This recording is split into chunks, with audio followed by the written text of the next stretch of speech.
మంచి అలవర్చుకోవడానికి చెమటలు చిందించాల్సినటువంటి అవసరం లేదనేటువంటి విషయాన్ని మనం గుర్తించాలి. అంటే నిన్నటి కన్నా ఇవాళ 1% మెరుగ్గా ఉండాలన్న ప్రయత్నం ఒకటి ఉంటే చాలండి. అది అలవాటుగా మారి మనం 1 ఇయర్‌లో గణనీయమైనటువంటి మార్పు వస్తుంది.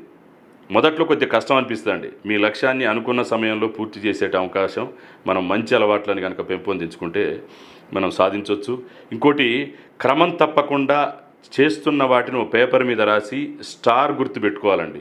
ఈ స్టార్లు పెరుగుతున్న కొద్దీ ఇంకా చేయాలనేటువంటి ఉత్సాహం మనకు వస్తుంది. ఇప్పుడు నిద్ర లేవడానికి అలారం వాడినట్లే పనులను గుర్తు చేసే అనేక యాప్లు అందుబాటులో ఉన్నాయి. అవసరమైతే వాటి సాయం కూడా తీసుకోవచ్చు.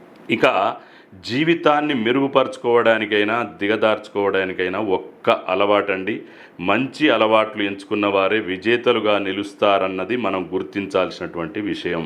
కాబట్టి మనం ఖచ్చితంగా ఈ అలవాట్లని ఎప్పటికప్పుడు మనం ఈ మొబైలు లేదా టీవీ చూస్తూ ఆహారం తినే అలవాట్లు కావచ్చు, వాటిని ఇమ్మీడియట్గా స్వస్తి చెప్పాలండి.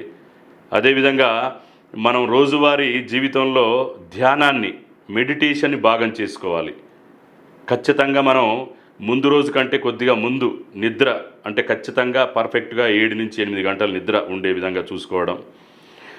కనీసం మనం రోజుకు 2 పేజీలు, ఎంతసేపు ఆ సామాజిక మాధ్యమాలను చూస్తూ సమయాన్ని వృధా చేసుకోకుండా దానికి బదులుగా పుస్తకాన్ని తీసుకొని రోజుకు కనీసం 2 పేజీలు చదవటం చేసుకుంటే కొత్త కొత్త అంశాలను ఎన్నో నేర్చుకోవచ్చు.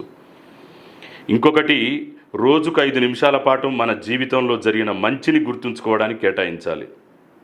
ఇదేమవుతుందంటే మన మూడును మార్చి రోజంతా ఆనందంగా ఉంచేందుకు తోడ్పడుతుందండి.